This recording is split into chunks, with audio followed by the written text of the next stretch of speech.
శ్రీమాత్రే నమ. జయ గురు దత్తాత్రేయ నమ.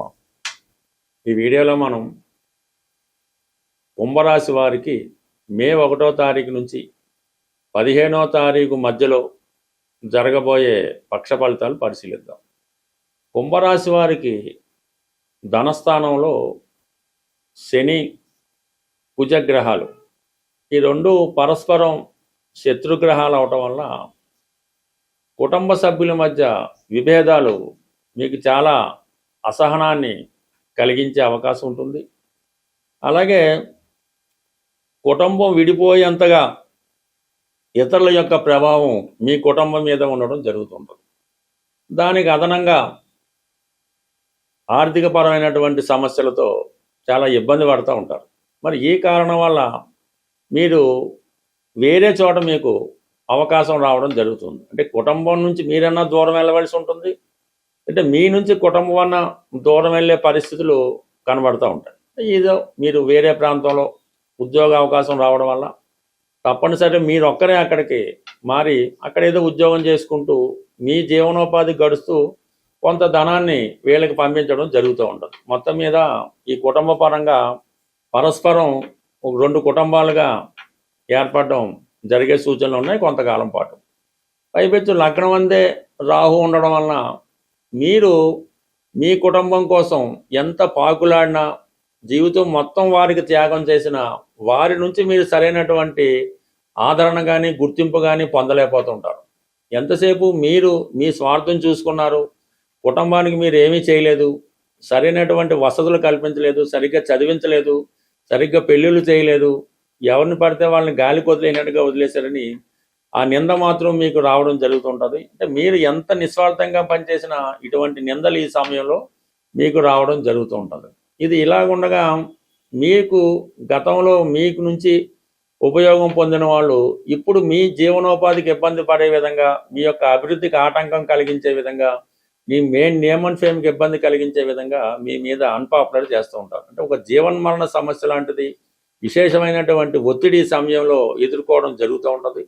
ఈ సమయంలో ఏదో ఒక బలహీనత మిమ్మల్ని ఆవహించి మరింత కృంగదీసే అవకాశం ఉంటుంది. కాబట్టి ఈ సమయంలో మీరు చాలా నిర్భయంగా, చాలా ధైర్యంగా ఎదుర్కోవాల్సి ఉంటుంది. అంటే అటువంటి ధైర్యం మీకు ఈ రాహుగ్రహ ప్రభావం వల్ల రావడం జరుగుతుంది. కానీ దానివల్ల మీరు విపరీతమైన విమర్శలు ఎదుర్కోవడం జరుగుతూ ఉంటుంది. బట్ ఏదైనా ఈ 2 ప్రధానంగా మీరు ఎదుర్కొంటూ ఉంటే కొంతలో కొంత బెటర్గా మీకు తృతీయ స్థానంలో ఏర్పడినటువంటి ఈ బుధాదిత్య యోగం వల్ల, అంటే 3వ స్థానంలో ఏర్పడినటువంటి రవి బుధుల కారణంగా మీలో ఉన్నటువంటి ప్రతిభని ఎవరో ఒకరు గుర్తించి మీ అభివృద్ధి కొంత కారణం అవుతూ ఏదో ఒక బాధ్యత మీకు అప్పచెప్పి మళ్ళీ మీరు జీవితంలో నిలదొక్కునే విధంగా ప్రోత్సహించడం జరుగుతూ ఉంటుంది. అలాగే మీ టాలెంట్కి తగిన గుర్తింపు రావడం జరుగుతుంటుంది. అంటే మీరు ఎవరికైతే కావాల్సి ఉంటారో వాళ్ళు ఈ సమయంలో మిమ్మల్ని ఆదుకోవడం కూడా జరుగుతూ ఉంటుంది.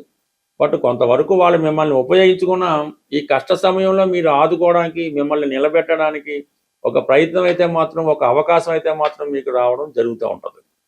అలాగే చతుర్థ స్థానంలో శుక్రుడు మీకు మరి స్వక్షేత్రంలో ఉండి మరి ఒక మంచి యోగం అన్నది అక్కడ ఏర్పడడం వల్ల మీరు ఒక స్థిరమైనటువంటి నివాసం ఏర్పరచుకోవడానికి మీకు ఒక వసతి గృహమో, ఒక ఇల్లు, ఒక స్థిరాస్తో ఏదో ఒకటి మీకు కొంతవరకు ఏర్పాటు చేయడం జరుగుతుంది. అలాగే మీరు ఏదన్నా కొంత అవకాశం ఉంటే ఏదన్నా ఒక స్థిరాస్తి కొనుక్కోవడమో, ఒక వాహనం కొనుక్కోవడమో, మళ్ళీ జీవితాన్ని కొత్తగా ప్రారంభించడానికి ఇది ఒక అవకాశంగా రావడం జరుగుతుంది. బట్ ఏదైనా ఉన్న ప్రాంతాన్ని విడిచిపెట్టి వేరొక ప్రాంతంలో మీరు మళ్ళీ మీ కొత్త జీవితం ప్రారంభించడానికి అక్కడ ఒక ఇల్లు ఆస్తితో కొనుక్కోవడం, ఒక వాహనం కొనుక్కోవడం, మళ్ళీ కొత్త జీవితం ప్రారంభించడం, ఎంతో కొంత ఆనందంగా ఉండే ప్రయత్నం అన్నది కొంతవరకు ఈ శుక్రగ్రహ ప్రభావం వల్ల జరిగే అవకాశం ఉంది. బట్ 5వ స్థానంలో ఉన్నటువంటి గురువు కూడా రాశిని వీక్షించడం వల్ల చాలా వరకు మీ ప్రయత్నం వల్ల గతంలో ఉన్నటువంటి బలహీనతలు చాలా వరకు తగ్గించుకుంటారు. ఎంతో కొంత మీ పిల్లలు, మీ కుటుంబం ఆనందంగా ఉందనే విషయాన్ని మాత్రం మీకు సంతోషాన్ని మిగిల్చే అవకాశం ఉంది.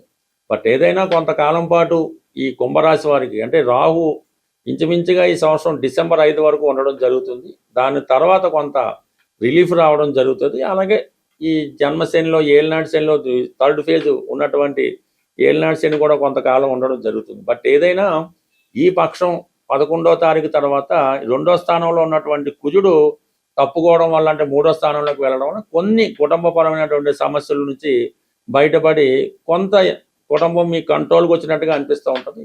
ప్రస్తుతం ఈ గోచార ఫలితాలు కేవలం మనం చంద్రుడు ఉన్న రాశిని బట్టి చెప్పడం జరుగుతూ ఉంటుంది. అయితే ఇవి కొన్ని సందర్భాల్లో మీకు సరిపోవచ్చు, సరిపోకపోవచ్చు. అయితే వ్యక్తిగత జాతకం అన్నది చాలా ఇంపార్టెంటు. అలాగే ప్రస్తుతం మీకు జరుగుతున్నటువంటి దశ, అంటే మీరు పుట్టిన జన్మ నక్షత్రం బట్టి ఒక దశ నడుస్తుంటుంది. ఎప్పుడూ కూడా ఈ జాతకంలో ఉన్నటువంటి, మీరు పుట్టినప్పుడు జన్మ జాతకంలో ఉన్నటువంటి గ్రహస్థితి, జరుగుతున్నటువంటి దశ, ఇవి ఇంపార్టెంట్గా మీకు ప్రభావాన్ని చూపిస్తూ ఉంటాయి. అయితే ఈ గోచారం అన్నది ఏంటంటే మీ జాతకంలో ఉన్న మంచి ఫలితాన్ని కానీ శుభ ఫలితాన్ని కానీ ఈ గ్రహాలు ఆ టైంని కొంతవరకు ఇండికేట్ చేసి ఆ సంఘటన జరగడానికి ఉపయోగపడుతుంటాయి. అందువల్ల మీరు పూర్తిగా ఈ గోచారాన్ని బేస్ చేసుకొని మీరు పెద్దగా సంతోషపడక్కర్లేదు, అలాగే నిరాశపడక్కర్లేదు. అందుకని ఏదైనా జాతకంలో ప్రధాన సమస్య ఉన్నప్పుడు, కొన్ని పనులు జరగటం లేదు, ముఖ్యంగా వివాహం, ఉద్యోగం ఇటువంటివి వచ్చినప్పుడు మీ జన్మ జాతకాన్ని పరిశీలించుకొని తగు విధంగా పరిహారం చేసుకుంటేనే మీకు ఆ ఫలితం అన్నది దక్కడం జరుగుతూ ఉంటుంది. అయితే ఈ కలియుగంలో ఈ పరిహారం అన్నది ఎవరికి వాళ్ళు స్వయంగా చేసుకోవడం వల్ల మాత్రమే ప్రభావం చూపుతుంది తప్ప మీ తరపున మీ తల్లిదండ్రులు ఇంకోలో చేయడం వల్ల పెద్దగా ఉపయోగం ఉండదు. అయితే ప్రధానంగా మీ జన్మ జాతకంలో అవచ్చు, ప్రస్తుతం గోచారరీత్యా పాపగ్రహ ప్రభావం ఉంది. అంటే జన్మరాశిలో పాపగ్రహం లేదంటే పాపగ్రహ దృష్టి ఉన్నప్పుడు ఆ గ్రహానికి సంబంధించినటువంటి దానం, మీరు అంటే డొనేషను, అది గ్రహాన్ని బట్టి మీరు ఆ దానం చేయవలసి ఉంటుంది. లేదా గోవుకి ఏమైనా డొనేషన్ చేయడం కానీ, గోవుకి ఆహారం పెట్టడం వల్ల ఈ పాపగ్రహాలు మీకు అనుకూలంగా మారడం జరుగుతూ ఉంటుంది. అంటే పాపగ్రహాలు అంటే మనకి రాహు, కేతువు, కుజుడు, శని, ఇవి సాధారణంగా పాపగ్రహాలు కాబట్టి వాటికి ఎంతసేపు కూడా మీరు డొనేషన్స్ ద్వారా, సేవ చేయడం ద్వారా మీరు దాని నుంచి మంచి ఫలితం పొందొచ్చు. అయితే శుభగ్రహాలు ఇబ్బంది పెడుతున్నాయంటే కొన్ని సందర్భాల్లో శుభగ్రహాలు కూడా ఇబ్బంది పెడతాయి కొన్ని లగ్నాల వారికి. అప్పుడు ఆ శుభగ్రహాలకి ఏం చేయాలంటే మీరు ఆ దైవానికి, ఏ గ్రహం అయితే ఇబ్బంది పెడుతుందో ఆ గ్రహం యొక్క దైవానికి మీరు పూజా కార్యక్రమాలు దేవాలయంకి వెళ్ళడం వల్ల పరిష్కారం చేసుకోవచ్చు. ఉదాహరణకి ఏంటంటే శుక్రగ్రహం వల్ల ఇబ్బంది కలుగుతుంది, లక్ష్మీ అమ్మవారినో దుర్గా అమ్మవారినో ఆరాధించుకోవచ్చు. బుధగ్రహం వల్ల ఇబ్బంది పడుతుంది, వినాయకుడిని కానీ వెంకటేశ్వర స్వామి కానీ పూజించుకోవచ్చు, విష్ణుమూర్తిని పూజించుకోవచ్చు. గురుగ్రహం వల్ల ఇబ్బంది కలుగుతుంది, దత్తాత్రేయుని పూజించుకోవచ్చు, శివుణ్ణి పూజించుకోవచ్చు, దక్షిణామూర్తిని ఆరాధించవచ్చు. ఈ విధంగా శుభగ్రహాలు మాత్రం దైవ దర్శనం, దైవారాధన, ఈ ఉపవాసాల వల్ల కంప్లీట్గా మీరు సాల్వ్ చేసుకోవచ్చు. ఈ పాపగ్రహాలకి ఏంటంటే గోసేవ వల్ల, డొనేషన్ చేయడం వల్ల, మీ పెద్దవాళ్ళకి సేవ చేయడం వల్ల, శనిగ్రహం ఇబ్బంది పెడుతున్నాడు, మీ తాతగారికో లేదంటే మీ తండ్రి గారు వృద్ధులైంటే వారికో సేవ చేయడం వల్ల అది కంప్లీట్గా మీకు బ్రహ్మాండంగా పనిచేస్తుంటుంది. అలాగే చంద్రుడు ఇబ్బంది పడుతున్నాడు, మదర్కి సేవ చేయడం, అమ్మమ్మ గారికి సేవ చేయడం, స్త్రీలకు సేవ చేయడం, ఈ విధంగా సేవ చేయడం వల్ల కూడా ఈ పాపగ్రహాలు మీకు అనుకూలంగా మారడం జరుగుతూ ఉంటుంది. అంటే మీ కొరకు మీరు చేసుకుంటేనే ఈ ఫలితం దక్కుతుంది తప్ప మీ కొరకు ఇది డబ్బు ఖర్చు పెట్టి ఎవరితో జపాలు చేయించాం, పూజలు చేయించాం, హోమాలు చేయించాం, మీరు ఎక్కడో అమెరికాలో ఉంటాడు, ఇక్కడ ఇండియాలో ఏదో ఏం చేస్తే మీకు ఏమొస్తుంది, మనీ వేస్ట్ తప్ప. దానివల్ల మీరు జ్యోతిష్ శాస్త్రాన్ని మొత్తం నిందించడం, జ్యోతిష్కులను విమర్శించడం, ఇవన్నీ పక్కన పెట్టి వ్యక్తిగతంగా చిన్న ప్రయత్నమైన కేవలం చీమలకి కొద్దిగా పంచదార వేయడం వల్ల కూడా అనేక రకాల ఇబ్బందుల నుంచి, ఆర్థిక ఇబ్బందుల నుంచి మీరు బయటపడే అవకాశం ఉంది. కాబట్టి ఖచ్చితంగా మీ జన్మజాతకాన్ని చూపించుకోండి, మీ పరిహారాన్ని మీరే చేసుకోండి. ఎవడికి ఆకలిస్తే వాడు భోజనం చేయాలి తప్ప ఎవడు భోజనం చేస్తే మీ ఆకలి అట్టు తీరుతుంది ఈ కలియుగంలో. జై సాయిరాం.